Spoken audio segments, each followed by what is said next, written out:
নমস্কার বন্ধুরা, good evening. আমি সমীর একটা ব্লগ নিয়ে এসেছি যত শর্টকাটে কমপ্লিট করা যায়। তো তোমাদের কয়েক ঘন্টা আগে একটা ভিডিও আপলোড করেছিলাম, অবশ্যই দেখেছো, যে লঙ্কার ভিডিও।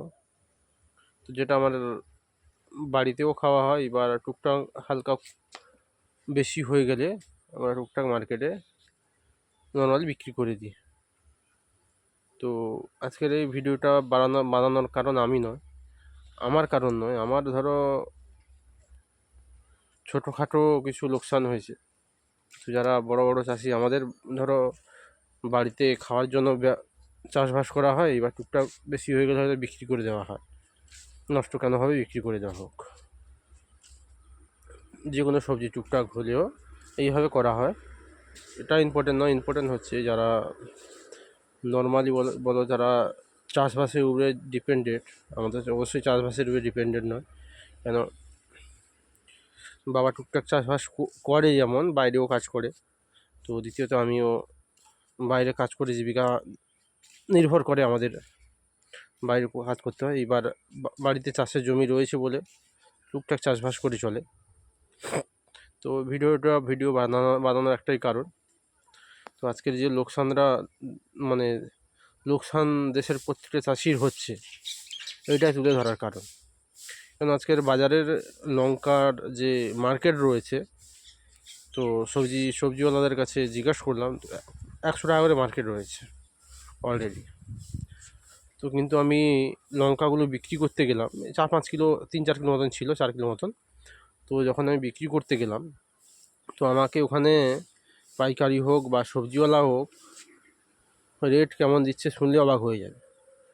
বলতেও লজ্জা লাগে আর ভাবতেও ঘেনা লাগে। আমাকে রেট দিল 15 টাকা কিলো। চিন্তা করতে পারো, শুনলে অবাক লাগে। 15 টাকা কিলো।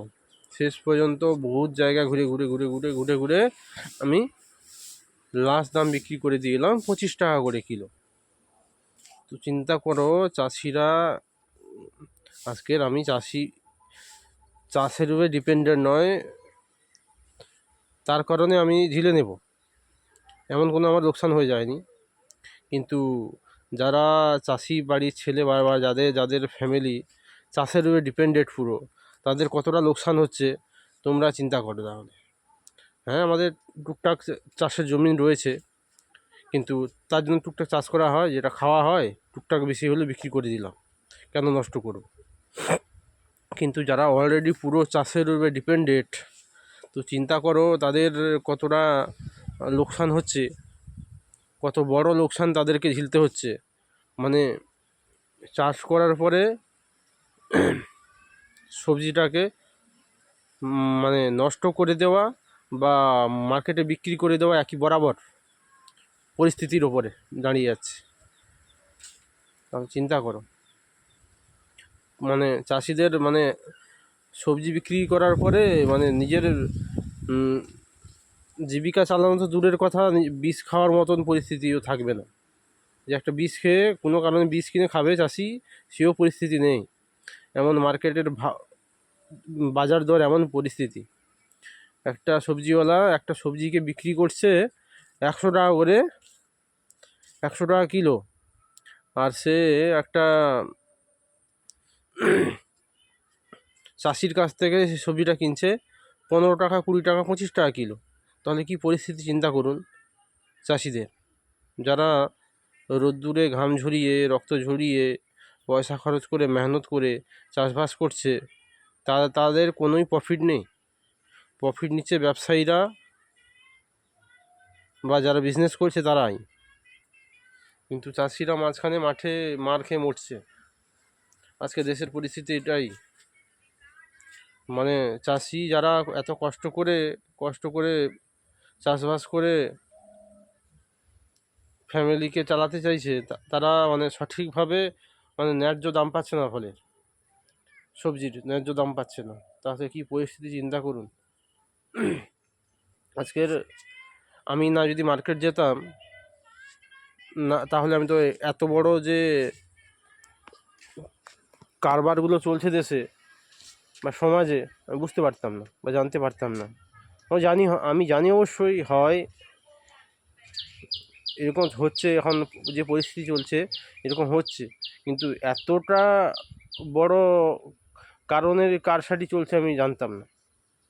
যে সবজি 100 টাকা করে বিক্রি করছে ব্যবসায়ী, সেই সবজি চাষির কাছ থেকে কিনছে 15 টাকা, 20 টাকা, 25 টাকা। তাহলে কি পরিস্থিতি চিন্তা করুন। তো অবশ্যই আমাদেরকে সবাইকে সঠিকভাবে আমাদেরকে স্ট্রিক হতে হবে। আর আমরা না যদি স্ট্রিক হই, আজকে দেশের একটা একটা করে চাষিকে মাঠে মার খেয়ে মরতে হবে, বা যাদের ফ্যামিলি পুরো চাষের উপরে ডিপেন্ড, তাদেরকে বিষ খেয়ে মরতে হবে। এরকম পরিস্থিতি একটা দাঁড়িয়ে গেছে। তো এটা নিয়ে অবশ্যই আওয়াজ তোলার কারণে এটাই। আমি তো আমার বাবু ভাই, এটা টুকটাক চাষ হচ্ছে বাড়িতে খাওয়ার জন্য, এটা টুকটাক বেশি হয়ে গেছে বলে বিক্রি করে দিলাম, কেন নষ্ট করব? কিন্তু আমার জীবিকা আলাদা, বাইরে কাজ করে আমাদের জীবিকা চলে যায়। কিন্তু যাদের জীবিকা চলে চাষবাসের উপরে, তারা কি করবে? এইভাবে চলতে থাকলে বা এইভাবে কন্টিনিউ চললে পরে। তো এটা নিয়ে সবাইকে প্রতিবাদ করা দরকার। বা আমি যারা ভিডিওটাকে বড় না করে এখানে এন্ড করছি, তো কমেন্ট করবে অবশ্যই। আপনাদের মতামত বা ফলাফল বা চিন্তাভাবনা আপনাদের কি, অবশ্যই আপনার কমেন্টে জানাবেন। আর কমেন্টে জানানো বহু জরুরি। তো আমি জানতে পারবো অবশ্যই ভিডিওটা প্রত্যেক মানুষের কাছে পৌঁছেছে বা তাদের চিন্তাভাবনা বা ডিসিশান কি, আমি অবশ্যই বুঝতে পারবো যদি আপনারা সবাই কমেন্ট করেন ভিডিওটা দেখার পরে। আর ভিডিওটাকে অবশ্যই আগে পর্যন্ত শেয়ার অবশ্যই করবেন। লাইক করার দরকার নেই বা চ্যানেলটাকে সাবস্ক্রাইব করার দরকার নেই, অবশ্যই ভিডিওটাকে উপর পর্যন্ত অনেক আগে শেয়ার করবেন অবশ্যই। তাহলে প্রত্যেকটা মানুষ জাগবে বা আগে সরকার পর্যন্ত পৌঁছবে। আজকে দেশের পরিস্থিতি কি, দেশের চাষিদের পরিস্থিতি কি, তাহলে প্রত্যেকটা মানুষের কাছে পৌঁছবে। তো ভিডিওটাকে এখানে এন্ড করছি। থ্যাংক ইউ সবাই, ধন্যবাদ। সবাই ভালো থাকবেন, নিজের ফ্যামিলি খেয়াল রাখবেন। নমস্কার সবাইকে।